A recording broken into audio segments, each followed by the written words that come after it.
1 Tessalonicenses, capítulo 3, versículos 7 ao 13.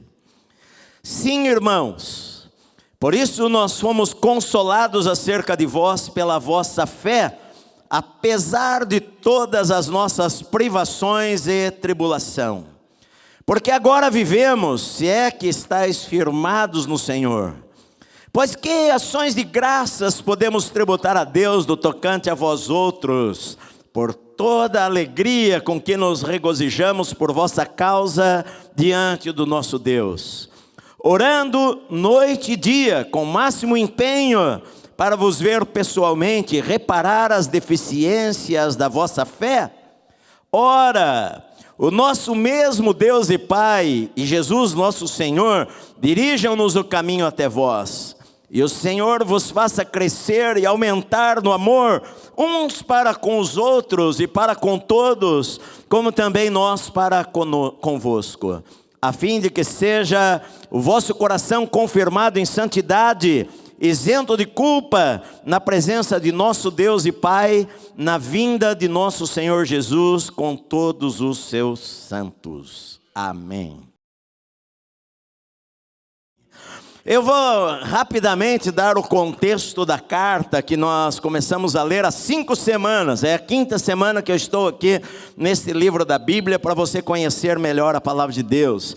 Paulo, ele estava na sua 2ª viagem missionária e ele percorreu a Macedônia e ele chegou na cidade de Filipos, e na cidade de Filipos ele foi preso e ele foi jogado lá no cárcere interior da prisão da cidade e teve os seus pés presos no tronco juntamente com Silas. E a Bíblia diz que depois de apanhar muito, estar com o seu corpo todo ensanguentado, perto da meia-noite, Paulo e Silas, eles cantavam louvores a Deus e eles oravam ali naquele lugar.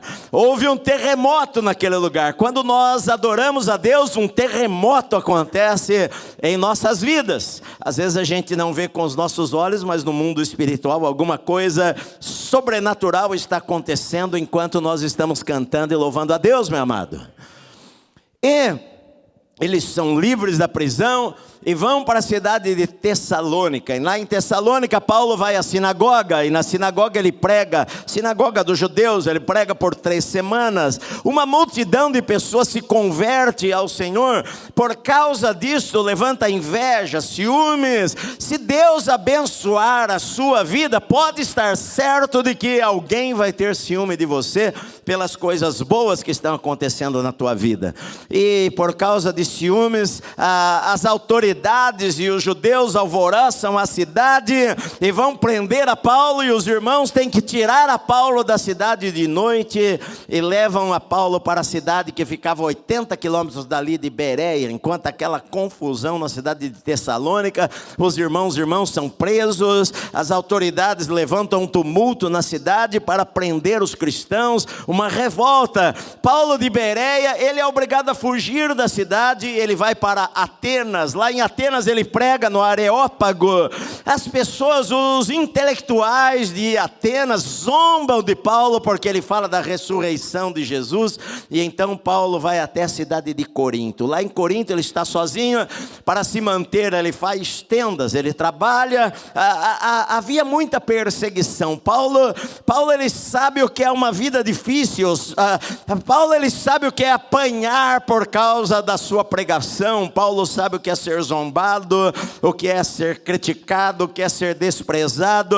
Ele sabe o que é passar necessidades, ele sabe o que é passar fome, ele sabe o que é não ter coisas por poder pregar o evangelho às pessoas. E ele está agora sozinho na cidade de Corinto, e ele se preocupa com os irmãos da cidade de Tessalônica. Como é que estão as pessoas lá? Será que eles estão firmes na fé? Sabe por quê? Porque você, quando crê em Deus e de repente acontece acontece? Você acha que tudo na tua vida a partir de agora vai dar certo, tudo na tua vida vai ser um mar de rosas, mas de repente você começa a ser perseguido no trabalho, de repente você perde o emprego, de repente a tua família que sempre apoiou você agora fala, não, você agora fala que vai servir a Jesus e vai na igreja. Aqueles amigos teus que falavam que eram amigos do peito, amigos do coração, agora zombam de você. Não, você não vai me dizer que agora você vai viver desta maneira. E na verdade, a situação na cidade de Tessalônica estava extremamente difícil. Diferente do que nós vivemos num país livre como o Brasil. Quando você chega numa sociedade em que tem muitos deuses, e que você chega num lugar em que você, para confessar a Jesus, você pode perder a sua vida, você pode ser morto por causa daquilo, a situação muda. É diferente ser cristão no Brasil e ser cristão no Afeganistão, é diferente ser cristão no Brasil e ser cristão no Iraque, e de repente o ISIS pode colocar você em fileira com um uniforme laranja lá na praia e cortar a tua cabeça se você falar, eu creio em Jesus. E a situação era difícil, e Paulo preocupado com os irmãos, será que eles estão firmes na fé? Será que eles vão resistir às perseguições? Será que eles vão continuar servindo a Deus? E manda Timóteo para lá, e agora Timóteo chega trazendo boas notícias. Os irmãos estão firmes, os irmãos amam a Deus, eles estão com saudade de você. Então Paulo senta e escreve esta carta para eles, elogiando, confortando, consolando. E Paulo fala que, olha, realmente agora sim, irmãos, por isso nós somos consolados acerca de vós, pela vossa fé, apesar de todas as nossas privações e tribulação, porque agora nós vivemos se vocês estão firmes no Senhor. A vida de Paulo, ele fala, olha, agora eu vivo se vocês estão firmes em Deus. Ele sabia que aquelas pessoas poderiam não estar firmes em Deus. Ele sabia que as escolhas que nós fazemos na vida podem nos levar à vida ou à morte, podem nos levar para cima ou para baixo, podem nos aproximar de Deus ou nos afastar de Deus. As escolhas que nós fazemos em nossa vida podem nos levar para o céu, nos jogar no inferno. Paulo sabia disto. E ele fala, olha, agora que eu vejo, que eu sei que vocês estão firmados em Deus, agora eu realmente, eu vivo e eu me alegro. O que é que faz este homem que está marcado no seu corpo com cicatrizes de chicotadas e de varadas? O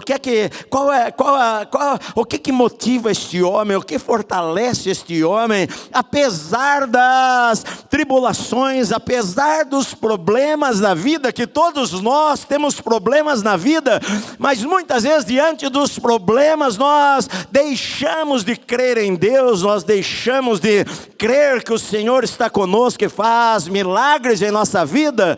E Paulo está lá e ele fala, olha, eu vivo.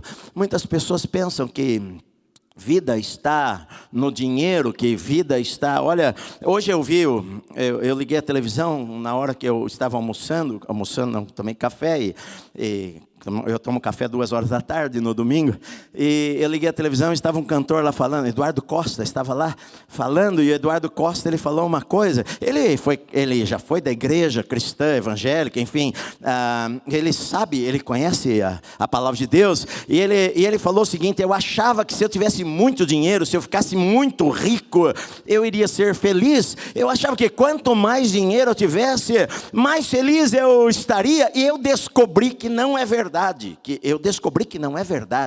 Porque eu ganhei muito dinheiro, tem muitas coisas. Ele falou, eu saí com mulheres lindas do Brasil inteiro e eu ficava vazio. Ele fala, eu ficava vazio, porque as pessoas podem pensar o seguinte, que a felicidade está em eu ter dinheiro, ou eu ter fama, ou eu conquistar coisas. E como é que pode um homem que é desprezado, um homem que sofre açoites, um homem que é zombado, um homem que é perseguido, um homem que sai de uma prisão e é jogado em outra, e de repente ele está aqui, e ele fala: olha, eu vivo, eu me alegro com vocês. E Paulo escreve em Filipenses, lá de uma cadeia de Roma, ele escreve assim: alegrai-vos sempre no Senhor. Outra vez eu digo, alegrai-vos no Senhor. Como é que pode a gente viver num mundo tumultuado e nós sermos felizes?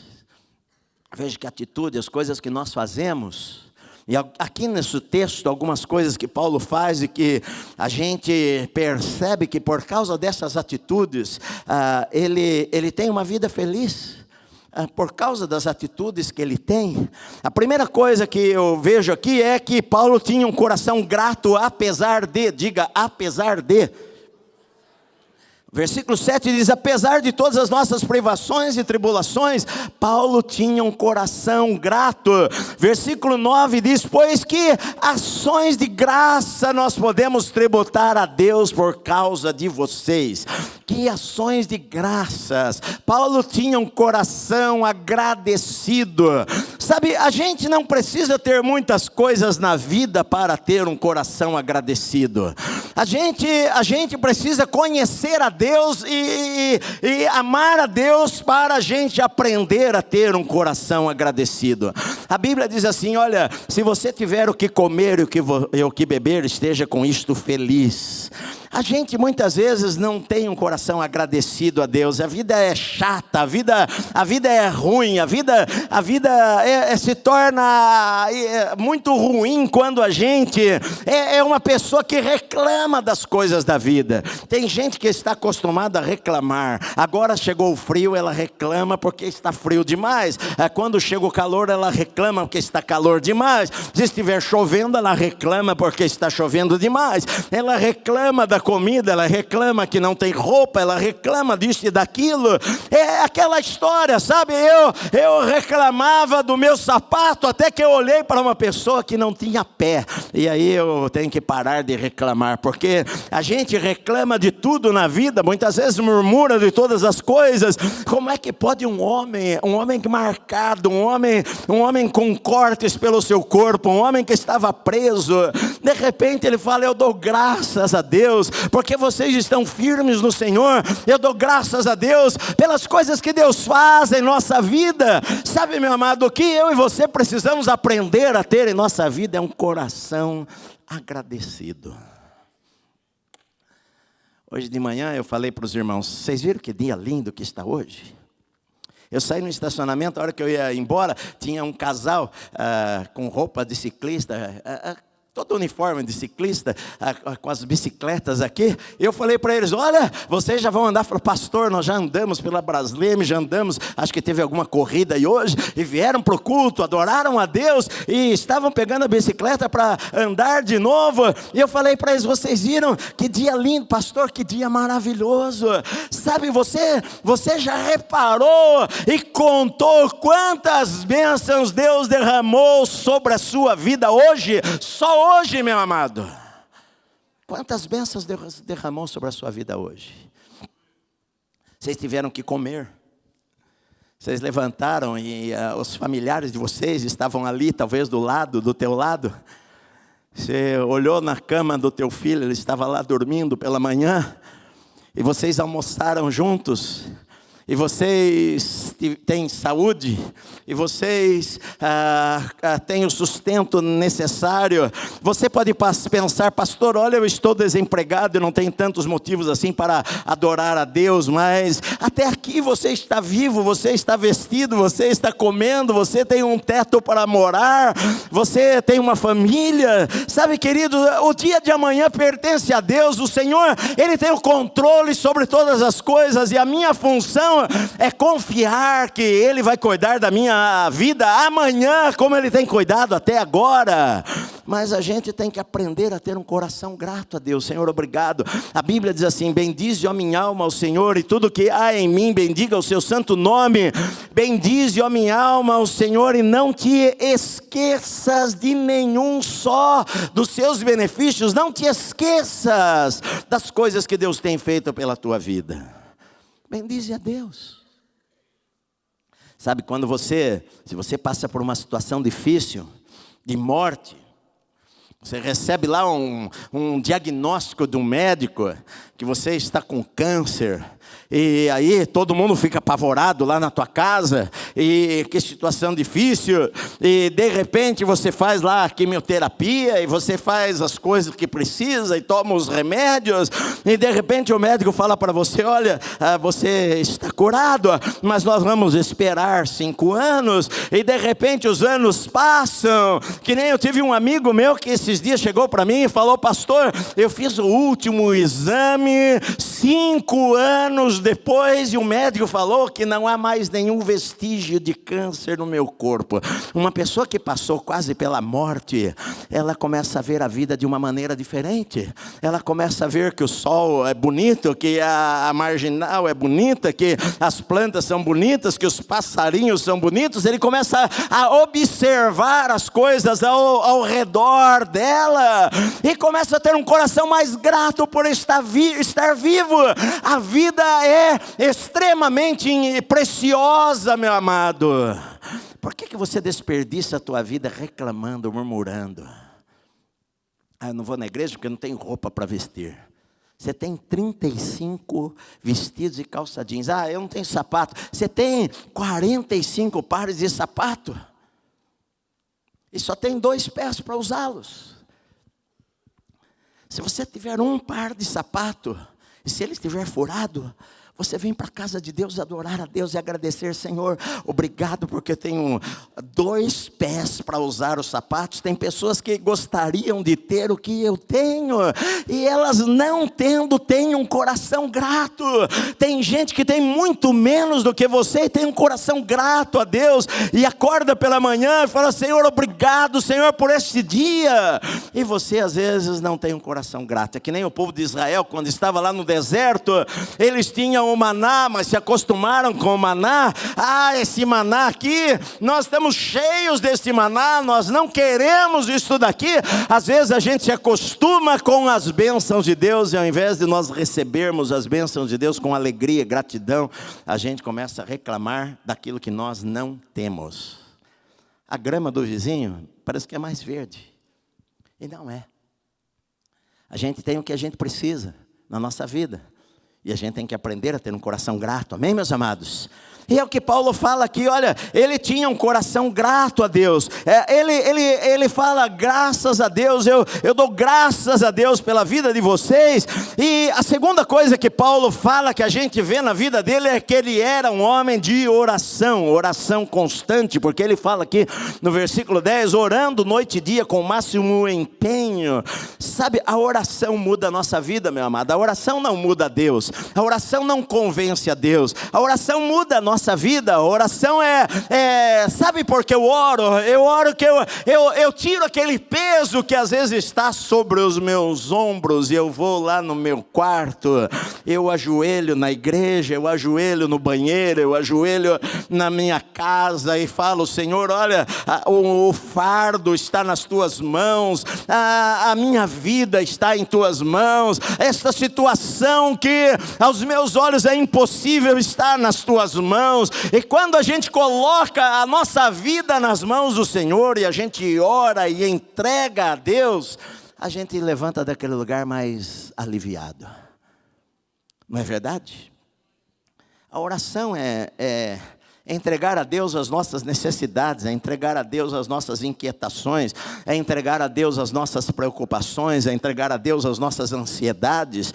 É porque nós acreditamos que Deus conhece todas as coisas, nós acreditamos que Deus tem o mundo na palma das suas mãos, que o nosso amanhã pertence ao Senhor, e então nós oramos e entregamos a Deus, e não deixamos que as aflições da vida nos atormente. Quando a gente ora de verdade, a gente descansa. Paulo, ele fala aqui, olha, eu oro noite e dia. Ele tinha 2 motivos aqui para orar. Ele fala o seguinte, olha, eu oro para que eu possa ver vocês pessoalmente, reparar as deficiências da vossa fé, Paulo ele orava porque ele queria ver os irmãos. E na verdade, 5 anos depois, esta oração foi respondida na sua terceira viagem.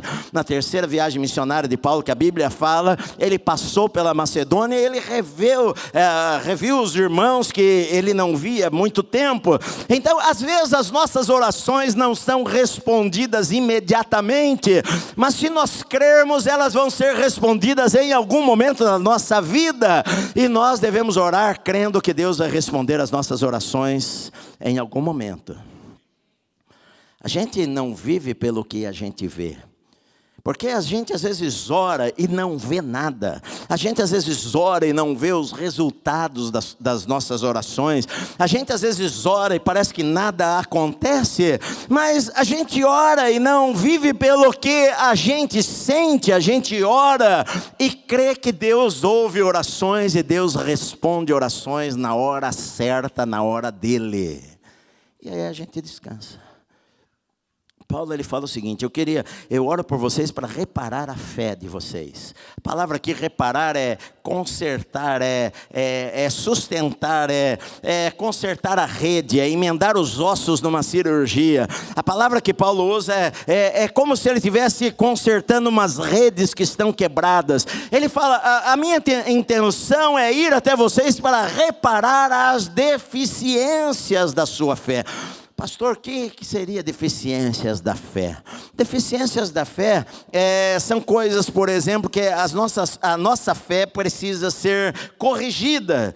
Às vezes a gente acha que crê e não crê. Às vezes a gente vive pelas emoções. Então às vezes eu já vi pessoas que acordam hoje, eu me sinto enfesado, cheio de fé.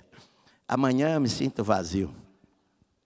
Amanhã eu acordo e as minhas emoções me dizem que eu não tenho fé.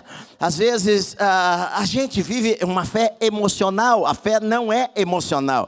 A Bíblia diz que a fé é certeza. A fé é convicção de coisas que eu sei que irão acontecer. Às vezes a nossa fé é baseada no que os nossos olhos naturais veem. Isto é deficiência da fé.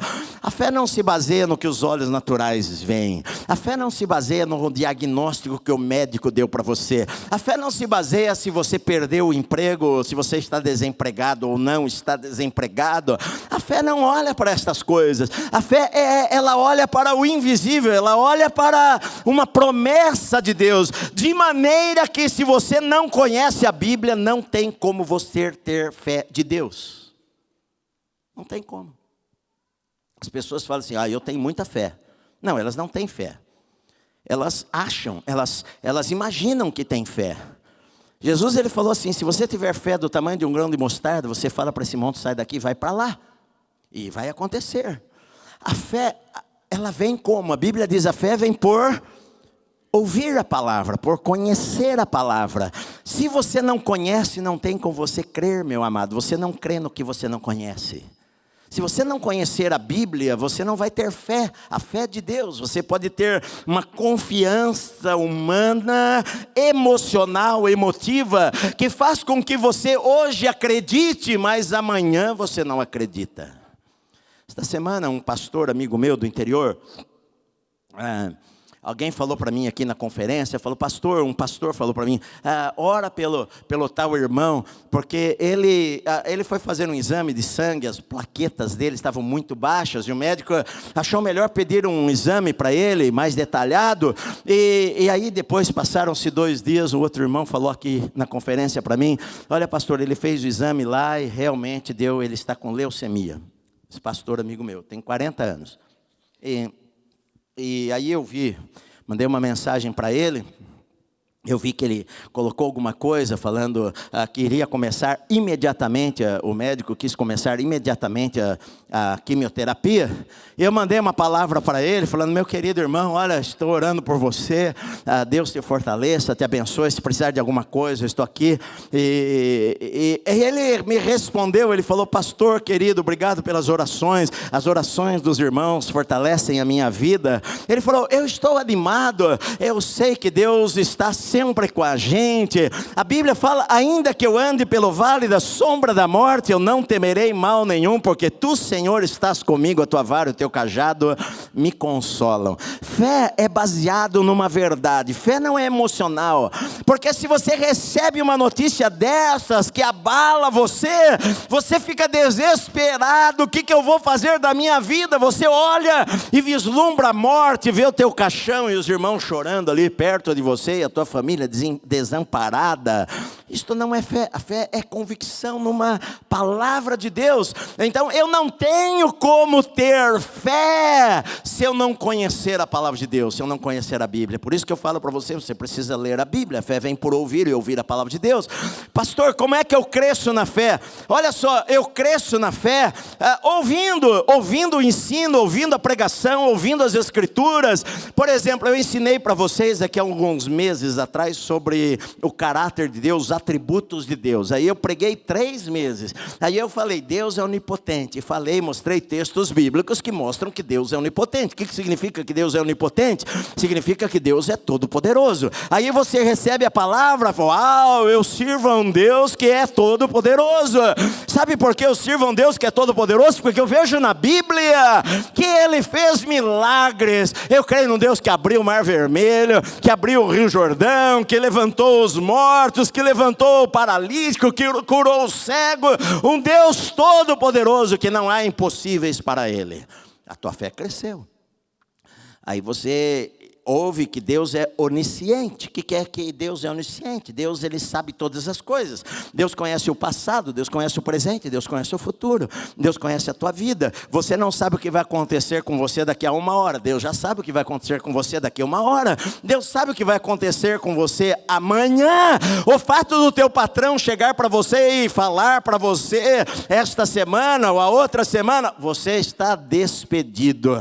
Deus já sabia que iria falar isso para você naquele dia, naquela hora. Deus já sabia da tua vida. Não pegou a Deus de surpresa. Deus de repente corre lá no céu e fala, o que eu vou fazer agora? Que o patrão mandou o Antônio embora do emprego. Ele é fiel a mim, ele é crente, vai na igreja todo domingo, canta no coral, e ele está desempregado. Anjo, o que nós vamos fazer? Fomos pegos de surpresa. Não, Deus conhece cada detalhe da sua vida. Quando você aprende sobre isto, a tua fé cresce num Deus que controla. Você lê a Bíblia, não cai uma folha de uma árvore sem que o Senhor permita. Todos os fios de cabelos da sua cabeça estão contados. Deus não tem muito trabalho com o Levi, com o Roland.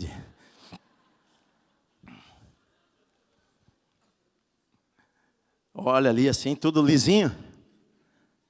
Mas a Bíblia diz que, olha, todos os fios de cabelo da sua cabeça estão contados. Não cai um sem que o Senhor Todo-Poderoso permita. Eu começo a estudar a Bíblia, a minha fé começa a crescer. Eu vejo um Deus amoroso, eu vejo um Deus misericordioso, eu vejo um Deus que perdoa os pecados quando a gente se arrepende. Quando eu me converti, eu fazia alguma coisa errada há 40 anos atrás. Eu não conhecia quase a Bíblia. Eu me converti como qualquer pessoa, eu não conhecia quase nada. Aí de repente eu fazia alguma coisa que eu não deveria fazer. Eu brigava com alguém, ou eu, enfim, fazia alguma coisa errada. Eu ia lá no meu quarto, Senhor, me perdoa. Passava 1 hora, eu ia lá no meu quarto de novo, Senhor, me perdoa. Passava 5 horas, passavam 5 horas, eu ia lá no meu quarto, Senhor, me perdoa. Eu não conhecia a Bíblia, eu pedia perdão pela mesma coisa a Deus 10 vezes. Até que um dia eu descobri, lendo a Bíblia, que diz assim, 1 João 1,9, se confessarmos os nossos pecados, Ele é fiel e justo para nos perdoar os pecados e nos purificar de toda injustiça. E eu comecei a descobrir o seguinte, a Bíblia é a verdade. Se Deus falou que se eu confessar o pecado, Ele vai me perdoar, basta eu confessar uma vez. E então quando eu entendi isto, e a fé cresceu no meu coração para receber perdão de Deus, eu ia para o meu quarto uma única vez e falava: Senhor, me perdoa. Você sabe, quando eu fui fazer isto, e eu recebi entendimento das Escrituras, a fé vem por ouvir, eu fui fazer depois de 1 hora, lá no meu coração, eu acho que eu não fui perdoado. De repente eu fui para o meu quarto, eu ajoelhei, eu fui falar: Senhor, me perdoa por aquele pecado, e parece que lá no meu coração eu ouvi uma voz falando assim: que pecado? Aquele pecado que eu fiz. E o Espírito Santo perguntou: qual? Aquele lá. Eu não vejo nenhum. Quando eu confessei, Deus já perdoou. A página está limpa. Não tem mais pecado nenhum. Por isso que a Bíblia diz que já não há mais condenação para aqueles que estão em Cristo Jesus. Não há pecado nenhum. Que pecado? Você já pediu perdão, Deus apagou aquilo lá. Então depois de 1 hora eu vou lá: Senhor, me perdoa, mas o pecado já foi perdoado. Então olha só, as deficiências da fé é por falta de conhecimento da Bíblia. A Bíblia diz assim: o meu povo, ele erra porque não tem entendimento, não conhece as Escrituras. A tua fé só consegue chegar até onde o teu conhecimento da Bíblia vai, meu amado. Ela não vai além disto. Por isso que é importante você conhecer a Bíblia, estudar a Bíblia, ler a Bíblia. Porque você vai descobrindo Deus. Você vai descobrindo como Deus age. Você vai descobrindo como Deus faz as coisas. E Paulo está falando: olha, eu queria estar aí, eu oro para estar com vocês, para consertar as deficiências da sua fé, ensinar. Paulo, o que ele queria era: eu quero ensinar a Bíblia para vocês, ensinar vocês a andarem com Deus, porque daí a sua fé ela é aperfeiçoada. Sabe, eu começo a viver não mais pelas circunstâncias, porque circunstâncias ruins todos têm na vida. Em algum momento da sua vida, alguma coisa ruim vai acontecer. Em algum momento na sua vida, você vai receber uma má notícia. Em algum momento da sua vida, você vai perder uma pessoa que você ama. Em algum momento da sua vida, talvez o médico vai dar um diagnóstico para alguém que você ama, ou até para você de alguma coisa grave. A gente não sabe o dia de amanhã. A nossa fé não pode estar baseada nas circunstâncias ou no que os nossos olhos veem. A Bíblia fala o seguinte: olha, Paulo, apesar das necessidades e tribulações e dos problemas, ele tinha um coração grato a Deus, porque ele era um homem que orava. A oração vai trazer paz para o teu coração. Você está passando por uma luta, experimente colocar aquilo na presença de Deus e falar: eu vou deixar lá. Jesus, ele falou assim: vinde a mim, todos vocês que estão cansados e sobrecarregados, e eu vos aliviarei. Tomai sobre vós o meu jugo, que o meu jugo é suave, o meu fardo é leve, vocês vão encontrar descanso para a sua alma. Sabe, a oração faz a gente trocar os fardos. A oração faz a gente colocar o nosso fardo, a nossa preocupação, a nossa ansiedade. Nós perdemos noites de sono, mas agora a gente chega lá, na beira da nossa cama e fala: Senhor Deus, olha, eu entrego a Ti as minhas inquietações e preocupações. Eu não sei, eu perdi o emprego, eu não sei como eu vou fazer a semana que vem, mas a minha vida está nas Tuas mãos. E pega o fardo leve de Deus e deixa o fardo pesado, que Jesus já levou o fardo pesado por você lá na cruz, meu amado. A gente começa a entender que a nossa vida está nas mãos do Senhor. A gente começa a entender que Deus controla a minha vida. Eu teve um período da minha vida que eu trabalhei para Deus na igreja, e eu fiquei 11 meses sem receber nenhum salário. E Deus de alguma maneira supriu. Deus não depende do teu patrão para suprir as necessidades. Ele pode fazer de outras maneiras. Ele tem corvos ao seu serviço, Ele tem pessoas ao serviço dEle, Ele tem portas que você ainda não conhece, Ele tem caminhos que você nunca andou. Ele é o Deus do impossível, Ele é o Deus de milagres, Ele é o Deus que supre, Ele é Jeová Jireh, aquele que provê para as nossas necessidades. O que a gente precisa aprender é que eu preciso aprender a olhar para as Escrituras, e a fé vem por ouvir a palavra de Deus. Paulo, ele era um homem que orava. A oração traz paz, a oração traz descanso para a nossa vida.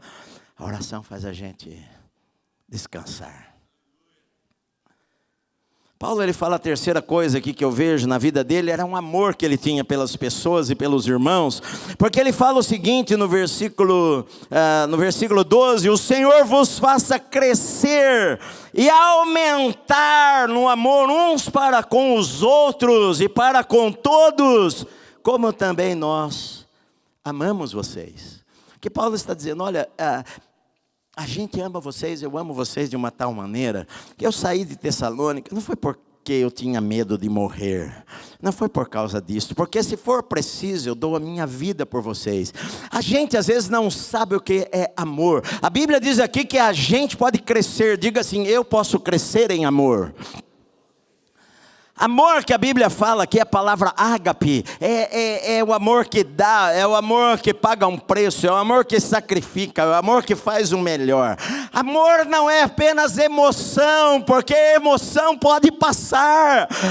Você pode se acordar hoje falando, eu amo aquela pessoa, e amanhã você pode acordar não sentindo tanto. Amor, ele é atitude, amor é fazer alguma coisa, amar é estender a mão. E Paulo está dizendo, olha, o meu desejo é que vocês cresçam em amor como eu amo vocês, que vocês cresçam em amor uns com os outros, e cresçam em amor pelas pessoas que não amam vocês. Então vocês precisam crescer em amor. Como é que eu cresço em amor? Eu cresço em amor amando, eu cresço em amor fazendo, eu aprendo a andar de bicicleta andando, eu cresço em amor quando eu amo as pessoas. É que nós vivemos em um mundo em que as pessoas não sabem exatamente o que é o amor.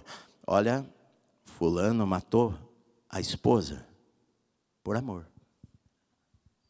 Não, ele não matou por amor, ele matou por ciúmes. Ele matou por doença, por possessão. Não foi por amor. Olha, eu amo pudim. Não, você gosta de pudim. Você não ama pudim. Amar na Bíblia envolve quem ama.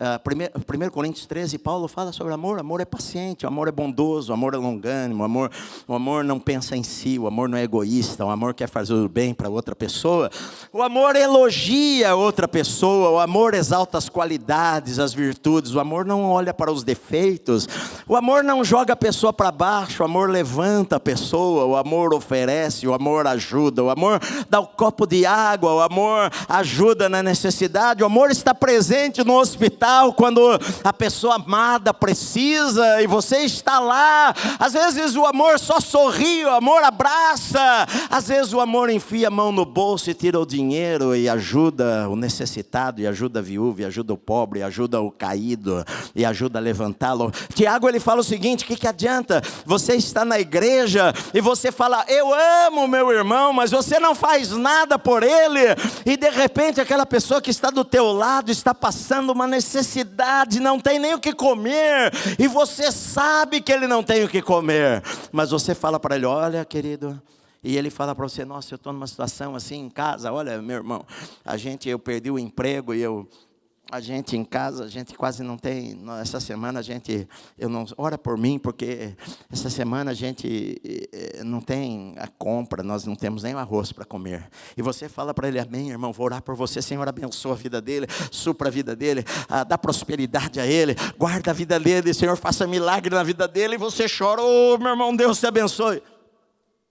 E vai embora, para a churrascaria, com seus amigos. O irmão vai a pé para casa, que ele não tem R$2 para pegar o ônibus, e ele mora 20 quilômetros da igreja, e ele vai a pé, ele chega em casa e abre a geladeira e toma um copo de água e vai dormir, enquanto você está na churrascaria enchendo o teu pandu. E você fala, eu amo. Isto não é amor. Amor dá. O amor enfia a mão no bolso, você vê o que ele precisa. Olha querido, eu tenho aqui 100 reais. Eu vou dar 50 para você e 50 eu vou ficar com ele. Isso é amor. Amor oferece.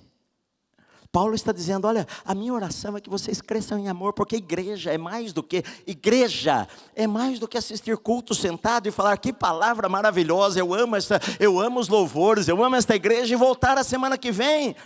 É mais do que isso. Amor é socorrer o necessitado. Como é que pode? Eu falei, hoje é dia 20 de maio, há uma semana atrás, domingo passado, foi dia 13 de maio, a comemoração que a princesa Isabel assinou a Lei Áurea. Ela assinou a Lei Áurea obrigada, não é porque ela queria, que não tinha mais nem o que fazer. Aí eu vejo igrejas americanas, protestantes, que pregavam, que amavam a Deus. E a outra pessoa negra não pode entrar neste ônibus, porque este é um ônibus de branco. Como que pode? Como que o ser humano consegue fazer barbaridades, dizendo que ama a Deus?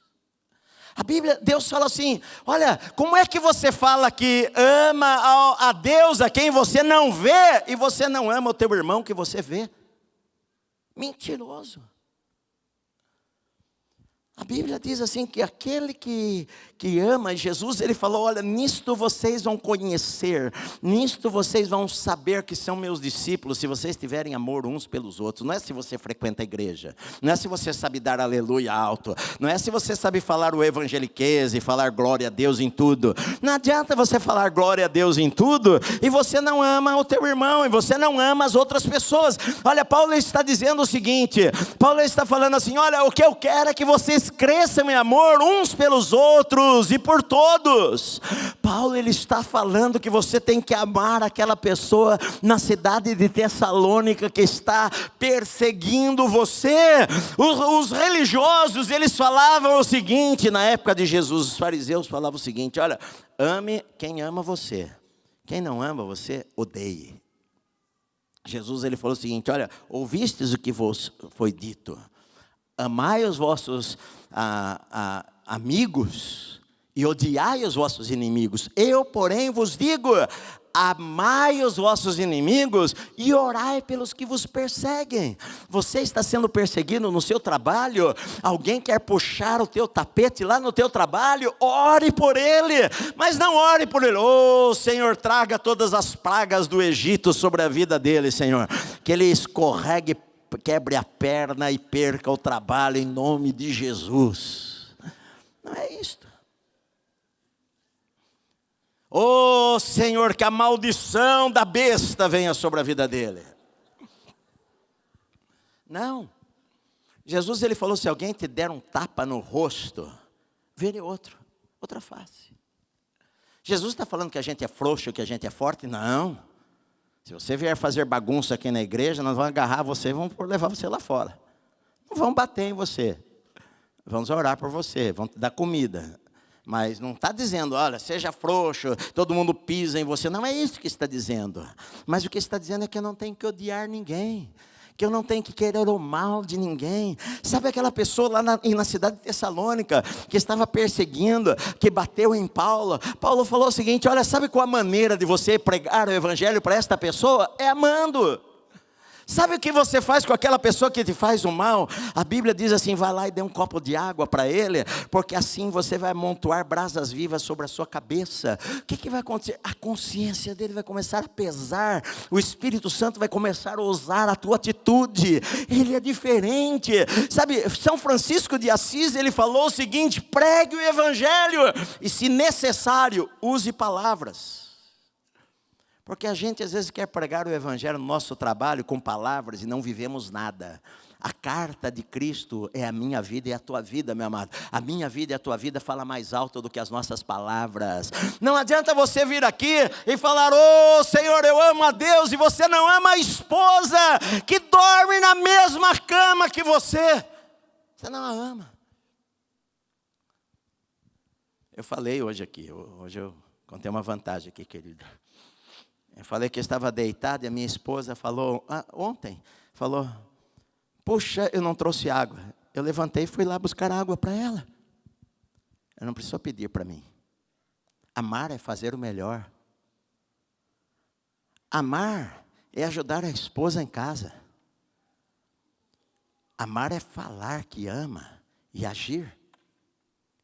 Não adianta você falar, ô Senhor, eu te amo, Senhor, ô Senhor, eu te amo. E sai daqui, entra no carro, e a tua esposa vai falar alguma coisa, e você fala, cala a boca, sua idiota. Isso não é amor. É verdade. Vocês dão risada, mas tem gente que faz isso. Tem gente que vem para a igreja no maior quebra-pau dentro do carro, e a hora que estaciona, chegou na igreja, hein? Todo mundo se comporta, hein? Entra aqui, ô meu amado irmão, a paz do Senhor. Mas ele não ama a pessoa que dorme na cama com ele. Não, pastor, mas eu falo para ela que eu amo. Eu falei para ela, nós casamos, vamos fazer agora 35 anos de casado, dia 28 de maio, eu e a Célia. Eu falei para ela, no dia que nós casamos, que eu a amo. Só. Não fala todos os dias. Não age para demonstrar amor. Amor não é só falar, amor é atitude. E Paulo está dizendo, olha, a minha oração por vocês é que vocês cresçam em amor. Será que é possível a gente crescer em amor? Claro que é possível a gente crescer em amor. Sabe, amor ele é grudento, sabe? Amor, quanto mais a gente ama, mais a gente quer amar. Quanto mais a gente olha para as pessoas que Deus ama, mais a gente... Quanto mais você amar a Deus, mais você vai amar as pessoas que Deus criou, meu amado.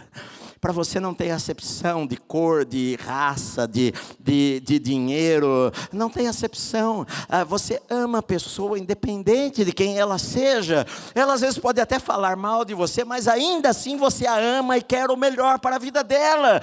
Amar é aquilo que Jesus fez quando estava na cruz. E as pessoas pregaram os pregos na mão dele. E colocaram a coroa na cabeça dele. E o sangue escorreu pelo seu rosto. E o seu rosto estava 3 vezes o tamanho, deformado, que o profeta fala, nós olhamos para ele e não vimos beleza nenhuma, e o homem está lá todo ensanguentado injustamente na cruz, e ele ora, e ele fala, Pai, perdoa, porque eles não sabem o que estão fazendo.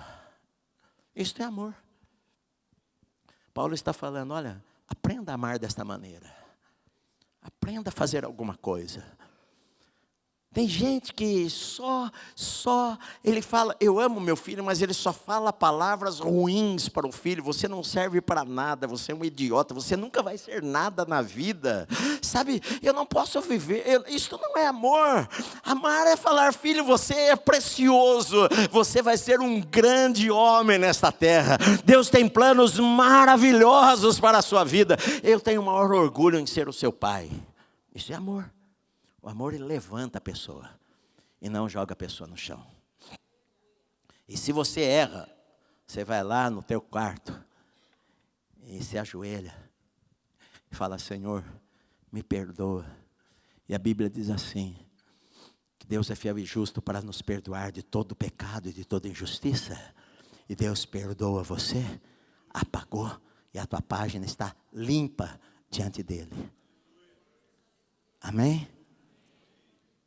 E a última coisa que Paulo fala aqui no texto, que era uma marca na sua vida, mas que ele queria para os irmãos, ele fala que tinha uma santidade de coração. Ele fala, olha, o que eu quero é que vocês cresçam em amor, no versículo 13, a fim de que seja o vosso coração confirmado em santidade, isento de culpa na presença do nosso Deus e Pai, na vinda de nosso Senhor Jesus com todos os santos. Sabe, Paulo, ele vivia à luz da volta de Jesus. Eu tenho pregado sobre isso, a luz da volta de Jesus. Jesus já havia ressuscitado há 20 anos atrás, mas eles esperavam Jesus. Paulo fala, olha, nós esperamos a Jesus, que você cresça em amor, que eu quero consertar as deficiências da sua fé, para que quando o Senhor voltar, ele encontre você andando em santidade, sem culpa nenhuma. O que é santidade? Santo é ser separado para Deus. Santo não é alguém que tem uma auréola na cabeça. O Santo Antônio é o santo casamenteiro, o São José, o São isso, o Santo Edson. Conhece o Santo Edson? Prazer. Sou eu mesmo. A Bíblia chama a pessoa que crê em Cristo de santo. Ser santo não significa ser perfeito, até porque não houve na terra nenhum homem perfeito além de Jesus. Nenhum homem. São Francisco de Assis fez várias besteiras na vida dele. Santo Agostinho fez várias besteiras na vida dele. Ele era um homem. A palavra santo significa separado para Deus. Eu sou separado para Deus. Quando eu entreguei a minha vida a Cristo, eu saí do império das trevas e passei a viver no reino do Filho do amor de Deus, no reino de Cristo. Eu mudei de reino.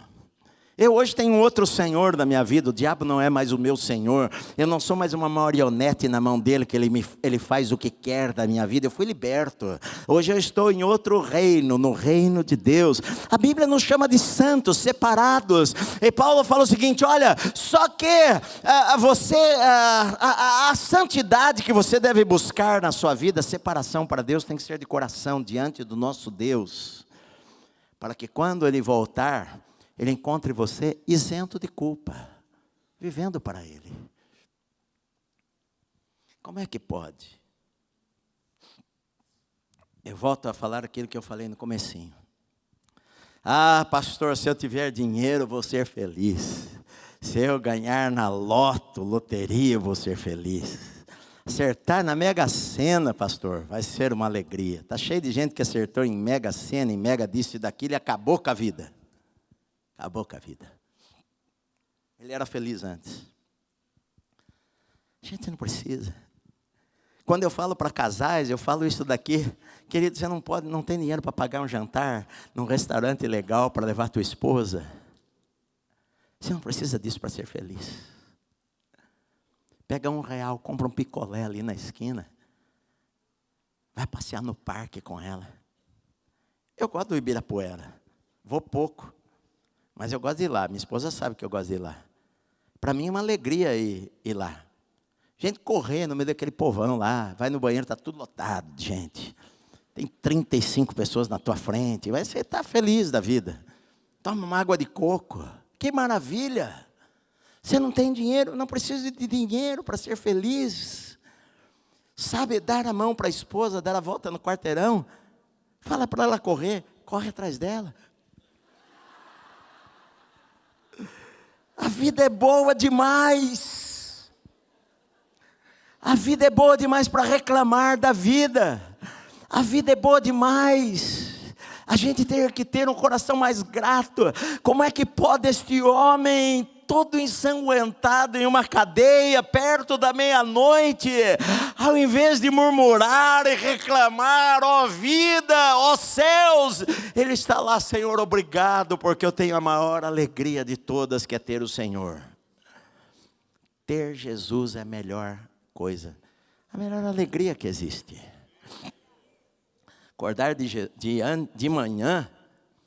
de manhã, abrir os olhos e falar, este é o dia que o Senhor fez para a minha vida. Que alegria. Vai chegar um dia que a gente vai partir desta terra mesmo. Não tem jeito, eu não sei quando vai ser. Não sei se vai ser hoje, se vai ser amanhã ou depois de amanhã. Mas com Jesus, tudo está bom. Tudo está maravilhoso. Eu não tenho medo de morrer. Nem um pingo. Quando os meus filhos eram pequenos, eu não tinha medo de morrer, mas eu pensava, Senhor, no momento eu não quero morrer não, porque a princípio os meus filhos, eles precisam de mim. Mas, se eu morresse quando eles eram pequenos, Deus iria consolar, Deus iria ajudar, Deus iria estar com eles. Hoje meus filhos estão grandes. Eu cada dia estou mais perto do céu. Eu fico empolgado e não chateado. Eu sei, eu tenho um monte de planos para fazer aqui na terra ainda. Talvez eu tenha que ficar para cá ainda mais uns 30 anos. Não sei, pode ser. Mas eu estou pronto para morrer. Se eu morrer esta noite, eu sei que meus filhos vão chorar, o Gui vai chorar, vai ficar triste, a minha esposa vai chorar. Daqui a um ano ela casa de novo. Eu falei a semana passada, né? Estou brincando, né, querido? Mas eu falei a semana passada que o cara fica viúvo. Não, você não podia fazer isso comigo. Que nem o Jorge, o Cláudio Duarte falou, me leva. Aí a mulher caiu lá dentro. Não, me tira daqui. Me leva nada, né? Morreu, chorou. Não faça isso comigo. E um ano depois está casado de novo. Vida segue. Mas é claro, vão chorar. Mas, querido, a gente vive na expectativa da volta de Jesus. Um dia Jesus vai vir buscar-nos. E vai ser o maior dia da nossa vida. O dia da nossa morte vai ser o maior dia da nossa vida. Que cremos em Cristo. Porque no abrir e fechar de olhos, nós vamos estar na presença do Rei dos Reis e do Senhor dos Senhores. Onde não tem dor, nem lágrimas, nem tristeza e nem nada. Então, Paulo, ele tinha esta certeza no seu coração. Apesar das privações e tribulações, eu consigo ter um coração grato, eu consigo amar as pessoas, eu consigo lançar sobre ele as minhas ansiedades e preocupações através da oração, e eu procuro viver uma vida santa que agrade ao Senhor, sem culpa, para encontrar com Ele, quando Ele vier junto com os seus santos para buscar a sua igreja. Amém?